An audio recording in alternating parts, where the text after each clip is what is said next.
Hey guys, today we are going to be doing some field theory. So I want to do a little proof, and it's actually a pretty basic proof. So the claim is we're going to let f be a field with the operations addition and multiplication. Then I'm saying for any a and b elements in our field, negative a times negative b equals a times b. Okay, so we're going to prove this using some of the axioms, right? So associativity, commutativity, distributive property, identity, and inverses. Those are the five axioms for a field.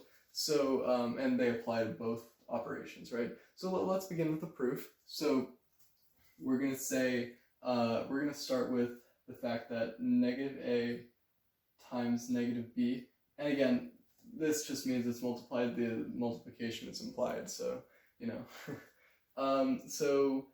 Well, if you think about it, so this is like the additive inverse of a multiplied by the additive inverse of b. So this applies to the real numbers because the real numbers are a field. Just wanted to put that side note. So we can rearrange this because of commutativity. We can say, well, this is going to be -1. We can move this negative over here, right? So we can say this is negative a multiplied by b, right? And essentially, we are saying that it is, let's just leave it at this for now. Okay, now I want to deal with this guy, the negative of a negative, right? This is kind of the real underlying thing that's under this. The negative of a negative. How do we prove that a negative times a negative is a positive? Well, here's a little clever way of doing that. So let me go to the side over here and show you. So if we take negative of negative a, right? So negative of negative a. Well, I can add this to, well, let's think of negative a as some element, right? So let's pretend negative a, we can call it something like c.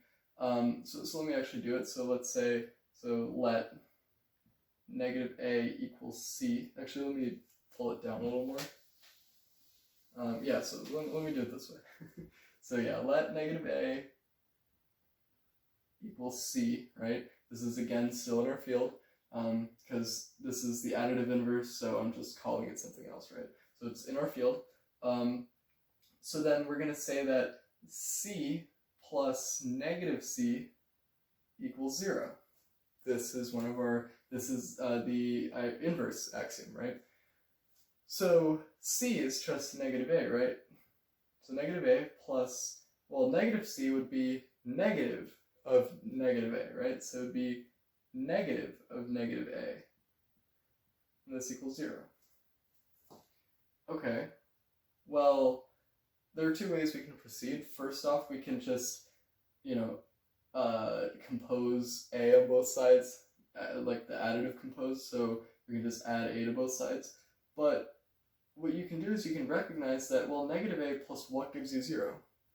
Well, if you know that negative a plus negative a plus a equals 0, right, based on, again, our inverse axiom, the existence of an inverse, then you can see that negative of negative a has to equal a. So therefore, negative of negative a equals a.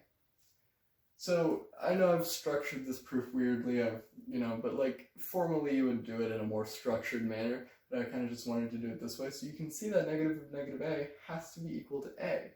And again, you would see that if you just added a to both sides, right? So, you get negative of negative a equals a, but, this is really easy to see. So now, with that in mind,